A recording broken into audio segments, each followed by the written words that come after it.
Hello and welcome. Good morning to most, and hope you had a good day for others. So, today I'm going to talk about my experience of working from home since 2009. So, I've been working from home for 11 years. I had to count the years before I started streaming, but I've been working from home since 2009.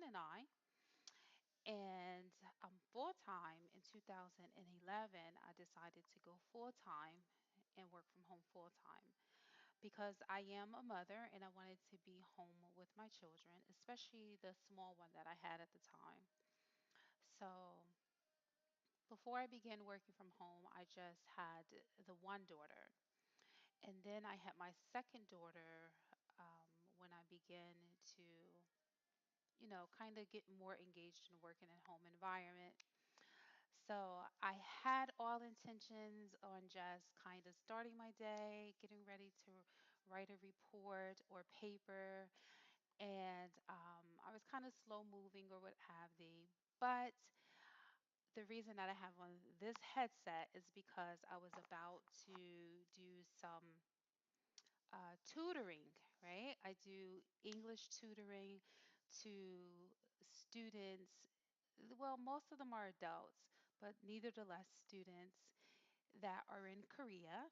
So the application that I was going to use this morning, it's the one where you can call in whenever you got some free time. I tend to do it in the early morning or, on the weekend. I try not to work every day, but to me, it's not like work. So it's just a habit, I guess, just to try to, build a better life for myself and my girls. So if I'm able to work, I just work, I guess. So that's why I have this headset on. It's the noise canceling headset. I'm really sick of using a noise canceling headset because I feel so boxed in this space, which I should be while I'm working, right? Which I should be. But I don't necessarily need it to pay attention and to concentrate. My little one, she's 11 years old. So she's used to being quiet when she see mommy at the laptop. Sometimes she might signal me to kind of ask me like, "Are you working?" But it's quiet here. I don't necessarily need the headset, but it's also great for, eliminating echoes for the person that's listening to you, and maybe even yourself. It's just give a better quality of sound. Usually, I'll forget I even have these on and proceed on with my day as if I need them. So for the video, I decided to just keep them in, pop them in. I was going to let you all listen in while I work. I do do that sometimes. I have another channel.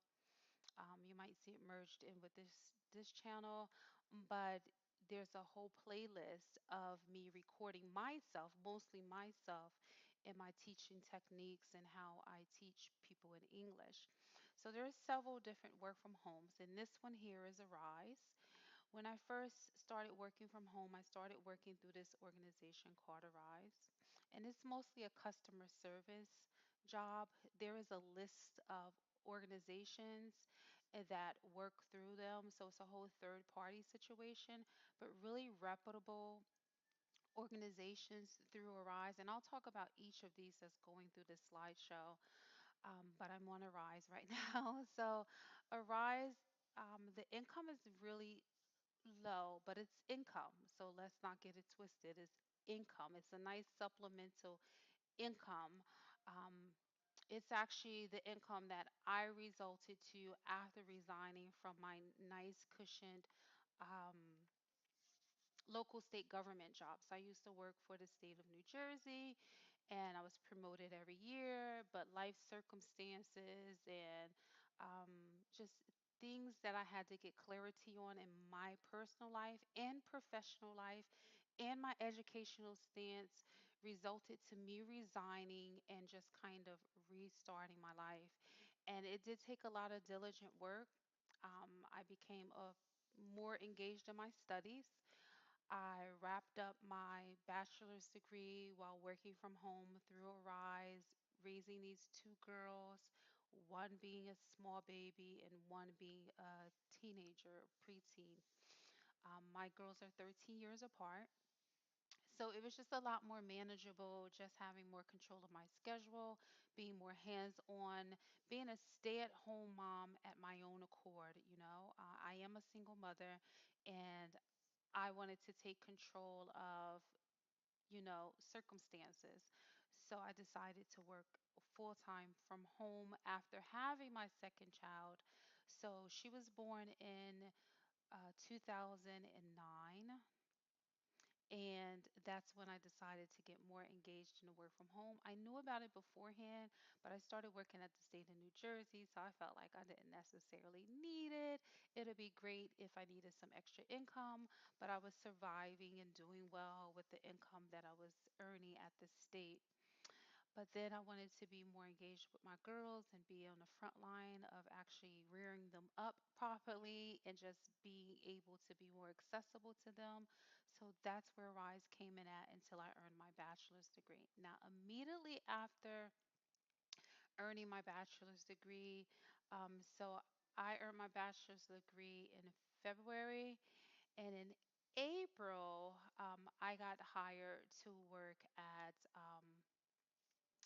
SNU, which is Southern New Hampshire University, and you'll see that right after this slide right here. So I worked for their College for America program, and I worked from home as a learning coach. I had a caseload of students. It was a lot of them. um, and I worked with them from enrollment on through to graduation. And even after I left that organization, the students continued to stay in touch, and they let me know of them actually earning their degree. They appreciated the coaching I was able to provide them.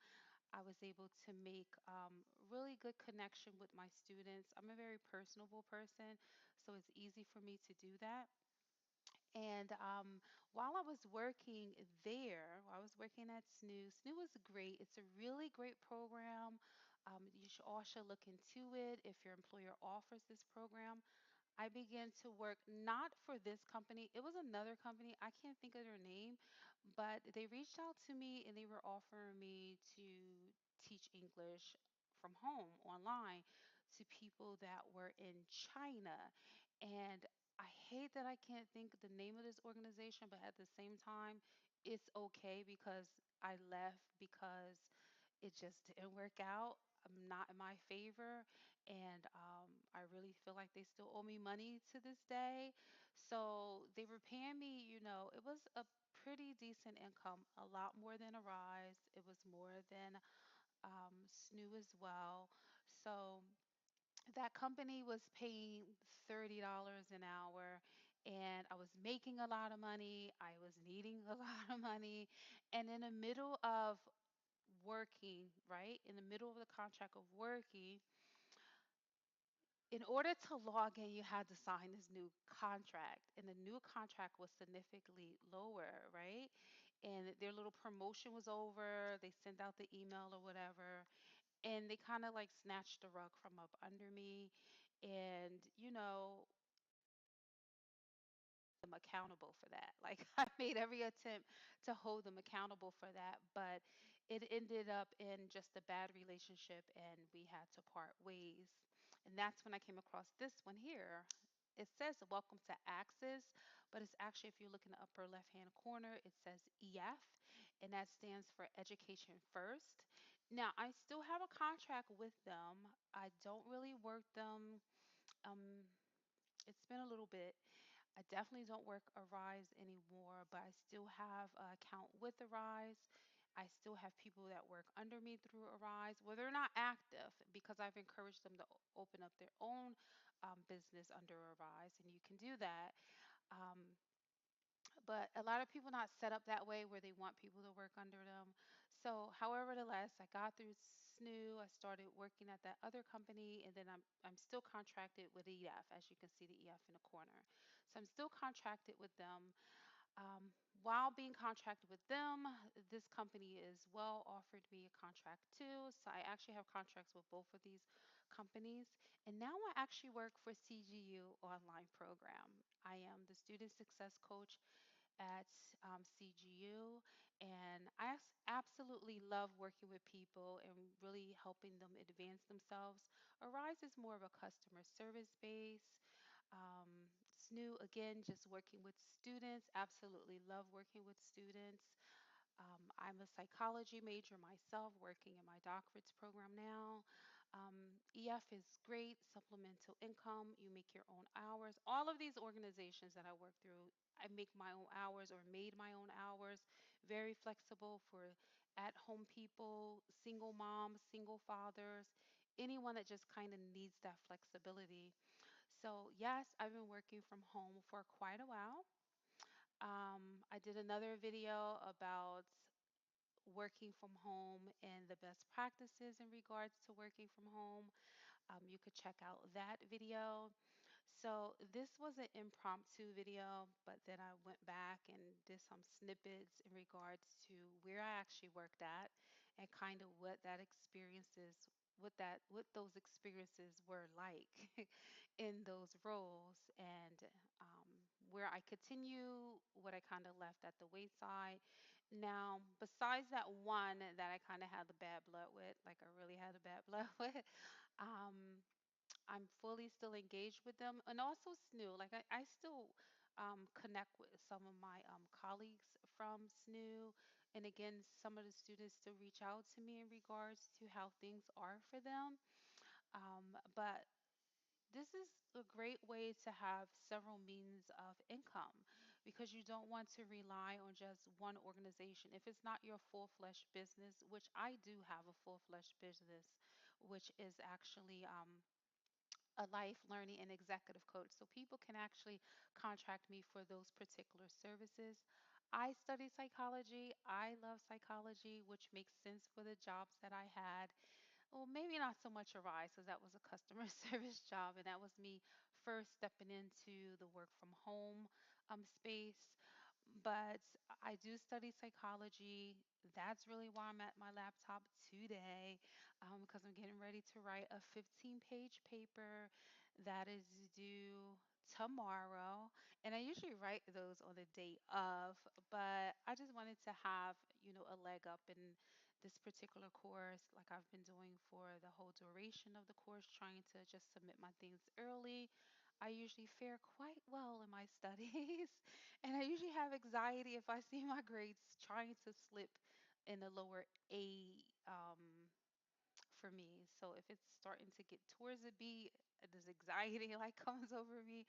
But I do actually write my papers last minute. But because psychology is just my niche and just my thing, I do quite well in my psychology studies.